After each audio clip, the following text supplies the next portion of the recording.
Hey guys, welcome to our channel Travel with Sobia Jib, where we post about Canadian immigration and our life in Canada vlogs, where we share our daily struggles, our daily routine, our lifestyle in Canada with 3 kids. So if you haven't already subscribed to our channel, please do hit the subscribe button and the bell icon for the notification to get videos immediately as I publish them.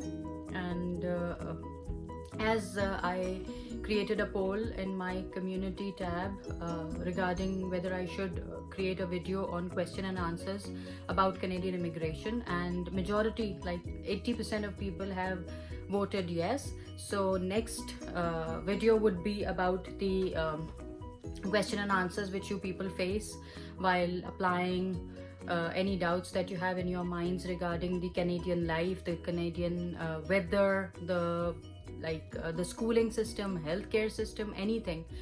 Below this in the comment section of this video, so I will make sure to pick up all the questions that are in the comment section of this video. So, and the next video is surely going to be a question and answers video, so stay tuned for that. And if you haven't subscribed, then you can subscribe and like and share the video with your friends and family. So this video is about the different ways, the different methods, how you can migrate to Canada, how you can move to Canada and live here permanently. Okay, so first and the most easiest and the fastest step is the Express Entry profile. You can create a profile, and in the on the Canadian website, CIC website, and then you can there are different different skill sets, different NOC codes. There is NOC code, NOC level A, then B, then C. So you see that in which category do you fall, and it's a huge list. And I'm sure, if there are banking, marketing people, or there are accountants, teachers, secondary school teachers, all these skills are there, the doctors. So just go through that skill list, the NOC codes, and see if that matches your designation, and kindly read each and every designation. Like for example, in advertising and marketing specialist, go through that, because sometimes the advertising category is, it might not be like in Pakistan and India. It's like, the marketing person in a company, he handles almost everything, from copywriting till content, content management, content writing, the digital marketing, plus the normal, offline marketing, online marketing, B2B, B2C, everything is is on the shoulders of that poor guy, whether it's a male or a female. So I have been there, I've done that. So I had a lot of problem in finding out my NOC code, because their list, like in the advertising specialist, there were some different skill sets, and in the marketing specialist there were some different skill sets. Business development manager has another skill set. So you have to find out whichever is closest, and whatever is like 3-4 main, you have to keep in mind. You have to ask yourself what your HR company is going to write in your experience letter. Those 3-4 skill sets you have to find out, because you have to get that experience letter from your companies. So you have to, your skill set should match the NOC code exactly as it is. Otherwise your profile is going to be rejected. Like we did it, and ours was rejected once because of the wrong NOC code. So you have to be very specialized in that. I would say, if you plan to apply yourself, just go to a number of consultants. Go to them, even if they ask you for some money, probably 1,000 INR or 1,000 PKR, just go to them, get yourself evaluated. Ask them number of questions, because even sometimes the consultants don't know. And even I say this again and again in my videos, that even if you go to a consultant, if you're going through a consultant, then but do your paperwork at home. Come back, read, go through the website and gather information. You have to be fully prepared. Just don't leave everything in the hands of the consultants, because you never know at the end of the day. You are like, you are paying thousands of dirhams or thousands of rupees, lakhs of rupees. I know that, in Pakistan the consultants charge 3 lakh rupees. For that's the average normal fees for Canadian, for if a consultant files a Canadian immigration. So don't leave everything in their hands.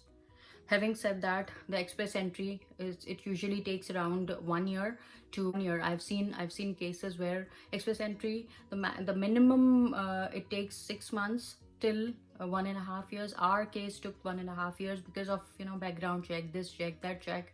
Once it got like the IELTS expired, then the medical expired, so it actually took us like more than the normal period. Like it took us maximum, I would say, time. So other than this, it's a very easy process. If your CRS is, like nowadays the CRS is 475, around 475 is the cutoff right now. So if your points are above that CRS, you will be immediately selected in the draw, if not this month, next month. So but if you are not reaching that CRS cutoff, if your profile is there and you want to, like you want to apply for something else, the second method to come to Canada, to migrate to Canada, is your PNP program, the provincial program. So what happens that there are individual provinces. There are, out of 10 provinces, 9 provinces, they are like they participate in this program. So what happens that but Quebec has its own ways. So they have their own they have their own criteria for accepting applications. So that is completely different. So you have to go to individual provinces list. You have to go through individual provinces websites, and you have to see some accept job offers. Some of the provinces, they have very low CRS score. Some don't require IELTS, some require very basic IELTS, some require job offer. Some, like Manitoba, they ask for a friend or family's reference. They strongly believe in that reference. So see where you fall in their category, in which provinces, PNP program, which province you are eligible for. So apply for that as well. Apply for that PNP program. And now the third program is, I would say, get married to somebody with a Canadian passport or Canadian PR, who is a Canadian PR. Just marry that person. You will be directly on their sponsorship, and you will get the same status as that person. Okay, fourth method to come to Canada is getting a student visa, which is a very, very expensive, it's a very expensive method, because you have to pay almost like a very expensive fees. And then you can come here. You can also sponsor your spouse and dependent children. They can also come here with you. I have a separate video on this, how you can how your spouse and children can come to Canada with you when you are studying. So you can watch that as well. And so that's also but I don't usually, I'm not in favor of that. If you Canadian PR, if you can apply for Canadian PR and you can apply for student, I would always suggest that do go for a Canadian PR, because even if you want to study, then you can always study after getting that PR, because the fees, it becomes 1/3 of what they charge from an international student. So that's how it works. If you are coming here as a student, what happens that for 1 year student visa, you will get 1 year work permit after that. And that is you will get, when you apply, you will get 1 year's work permit after that. And if you study for 2 years in Canada, you will get 3 years work permit in Canada. So think wisely whatever you want to do. And if you are very sure that you will get a job in your specific category within this 1 year, and you can you can do job in that time period in 1 year, and your points will be enough to apply for the express entry. You can go ahead.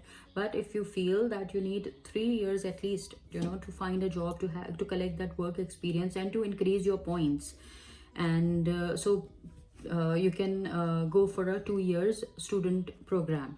So, and then after your job, after finishing your work experience, that work finishing your work permit, you can apply for PR. Even during that process, if you keep counting your calculating your score, and if you feel after 1 year of work experience, if you feel that your points are okay, and you come in that cutoff for the express entry draw, immediately file your application from inside Canada.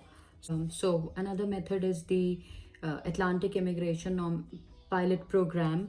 That is actually, the specific requirements which this province has, like through which you can apply for the immigration for nomination, and then you can, get the Canadian PR.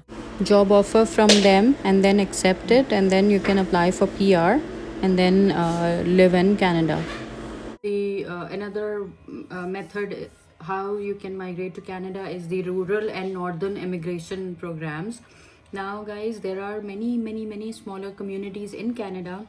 So these smaller communities, they actually they invite people to come and stay there, and create economy, like create a business there, or invest in farming, or work in for the farming industry there, or like all these kinds of things. Because usually everyone who migrates to Canada, and if they have an opportunity, they would try to move towards Vancouver, Toronto, Mississauga, all these areas, the main the main cities in the main provinces. Nobody moves towards these like Thunder Bay, Sudbury. Nobody moves to these smaller communities. So they have, they want people to come, because these lands are literally, they're empty. So you can also check their websites, individual websites, and see where your skill set is in demand. Okay, so then there is the startup program. In this program, you have to have a business. Like, for that, you have to have a qualifying business, like you should qualify, plus you should have a letter from a designated business as well, who are willing to support you. So another program is the work permit program, where you can ask for like any existing employer in Canada to support you or give you a work permit. LMIA basically, which is labor market impact assessment, where the employer will say that I cannot get the particular skilled person in Canada, therefore I'm hiring this person from abroad. Now this is it's very difficult to like not get a skilled person, that particular skilled person in Canada. Therefore, another part of this work permit visa is if you're working for a multinational company and it has branches in Canada as well. So if you're working in India or Pakistan or Bangladesh or the Middle East, you can get your employer if there's a vacancy in Canada. So you can always try to get yourself transferred to Canada in the same organization for that particular designation. Again, there is a refugee program as well. Like that program is not for everyone, like unless and until you are in a very threatful condition in your own country, in terms of security, in terms of you have to go through that, and you see if you qualify for that. Probably you have a certain threat in your own home country, or if you are in some other place, like for example you are on a visit visa in some other country, and there is a certain threat in your own country and you cannot go back.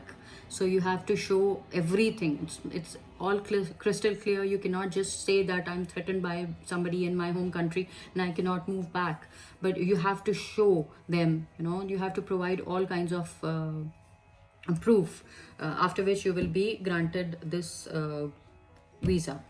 Yeah. So there are lots and lots and lots of opportunities how you can come to Canada, through either through PR, through just it's kind of explore, I would say, and explore different opportunities and see which one you are eligible for, and come to Canada through proper channels, and make it your home. put your questions, and also let me know if you want to have detailed information about individual province immigration programs. So I'll make a video on that individually. So thank you for watching. Take care, and please like and subscribe Travel with Sobia Jib. Thank you so much for watching. Bye bye.